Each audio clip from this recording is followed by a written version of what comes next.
arrived here. It's questionable as to when my father came here. He may have come earlier.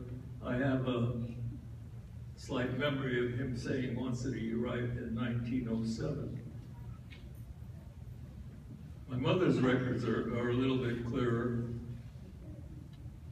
Ellis Island lists her as arriving on July 10th, 1910 on the steamship New York.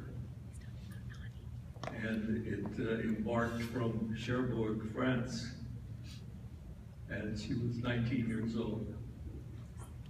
Apparently, she came across the Mediterranean by boat, landed at Cherbourg, and took the steamer New York to Ellis Island. After she was processed there, she somehow got on a train and traveled to California. This is a 19-year-old girl that probably didn't speak any English or very little English. It's amazing. It's unbelievable. Her sister had arrived here before my mother, and we think that she had something to do with her arrival there, and also meeting my father. They eventually got married and had 7 children, 6 girls and me. This is the time of the Deep Depression. Fortunately, not too many of you know or remember the Depression, but those of us that are old enough know how tough it must have been. I was only 10 or 12 at the time, so I can't remember going hungry. But my older sisters, I'm sure, were aware of it. As a matter of fact, my dad worked wherever he could. I remember at one time he used to make boxes for the grape shippers that ship their grapes.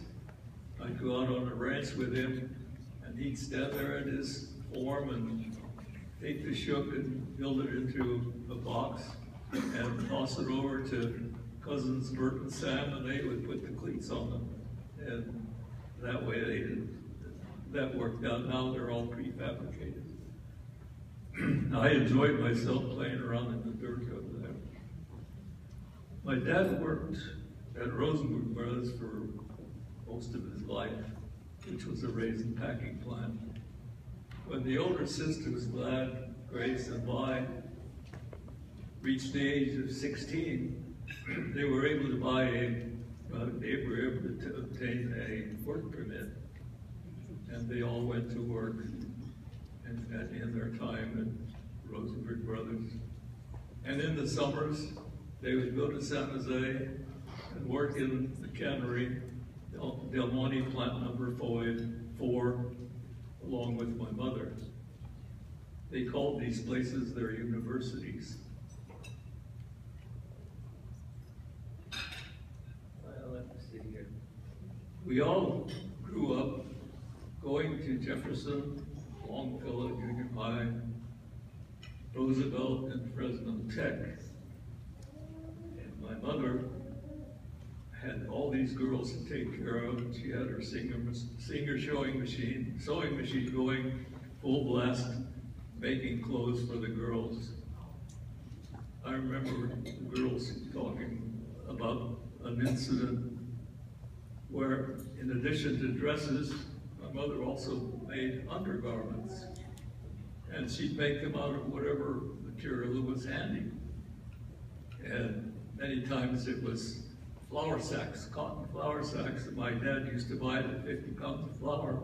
And she would wash them and spread the sacks out and cut them up into the undergarments. And not wanting to waste any, she even used that portion that had the brand name on it. So the poor unlucky girl that got the undergarment that said "Pride of the West," she had to live that down.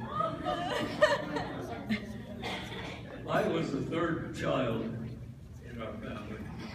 I got to read this. And she was always good-natured and a positive person, who liked her sisters and brother. Like all girls, my mother taught them how to sew, cook, and knit. At that time, our grandfather was still living with us, and he was very religious. He wouldn't allow the girls to do any sewing on Sundays.